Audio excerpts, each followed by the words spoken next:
तो फ्रेंड, अगर आपके पास कोई फंड रिसीव होने वाला था, यानी अपनी भाषा में कहें कि आप किसी बैंक के उपभोक्ता हैं और आपके पास एनईएफटी मोड से, यानी एनईएफटी प्रणाली से, नेशनल इलेक्ट्रॉनिक फंड ट्रांसफर से आपके पास कोई पैसा आने वाला था, रिसीव होने वाला था, यानी अपनी भाषा में कहें कि आपका विदेश से पैसा आने वाला था आपके अकाउंट में। यानी एग्जाम्पल दे देते हैं फ्रेंड, मान लीजिए आप एक यूट्यूबर हो और एनईएफटी के माध्यम से आपके पास यूट्यूब का फंड आने वाला था, यूट्यूब की पेमेंट आने वाली थी, लेकिन हुआ क्या है कि वो आप तक नहीं पहुंची और वापस आपके अकाउंट में, एडसेंस अकाउंट में पहुंच गई है, लेकिन आपके अकाउंट में, बैंक अकाउंट में नहीं पहुंची है। तो ऐसी कंडीशन आखिरकार क्यों आती है? हम क्या गलतियां कर देते हैं जिसकी वजह से हमको हमारी एनईएफटी मोड के जरिए पेमेंट हम तक हमारे बैंक अकाउंट में नहीं पहुंचती है? तो फ्रेंड, आज की वीडियो में आपको वही बताने वाला हूं कि हम क्या क्या मिस्टेक करते हैं जिसकी वजह से हमारा जो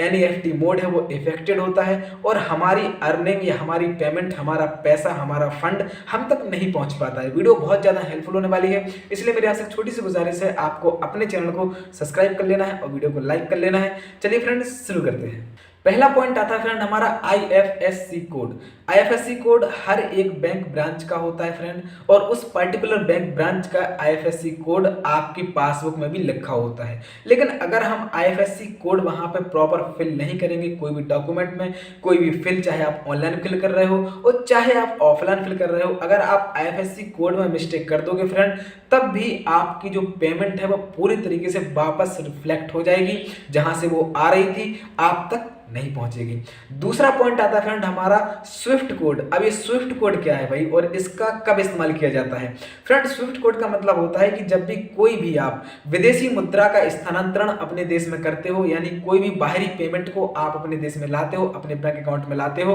तो उसके लिए आपको स्विफ्ट कोड देना पड़ता है, जो कि एनईएफटी मोड पर काफी ज्यादा चलन में है और काफी ज्यादा प्रोग्रेसिव कार्यरत है। तो ऐसी कंडीशन में फ्रेंड आप करते क्या हो, मान लीजिए कि आपने स्विफ्ट कोड को मिस्टेक कर दिया, आपको नहीं पता, आपने क्या किया, आप बैंक ब्रांच नहीं गए, आपने पूछा नहीं कि सर, किसी भी एम्प्लॉय से नहीं पूछा आपने कि सर हमारी बैंक ब्रांच का स्विफ्ट कोड क्या है। याद रखिए, अकाउंट का स्विफ्ट कोड नहीं होता फ्रेंड, आपकी ब्रांच का स्विफ्ट कोड होता है, जहां पे एनईएफटी मोड प्रणाली जो होती है, यानी ट्रांसफर मोड जो होता है, आपके पेमेंट गेटवे जो होता है वो ओपन होता है पूरी तरीके से, जहां पे फैसिलिटी होती है एनईएफटी की। तो यहां पे आपको करना क्या, पहले उससे पूछ लेना है कि सर आखिरकार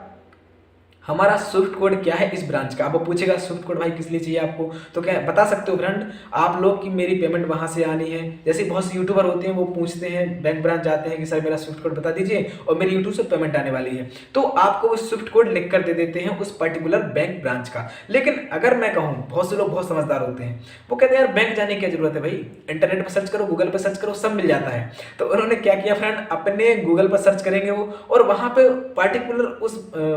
स्विफ्ट कोड को जो वहां पे दिया होगा, उस बैंक ब्रांच का लोकेशन का बिल्कुल सही सही, वो क्या करेंगे, अपने वहीं पर डॉक्यूमेंट में ऑनलाइन फिल कर रहे होंगे तो वहां पर फिल कर देंगे। अब ऐसी कंडीशन में बहुत सी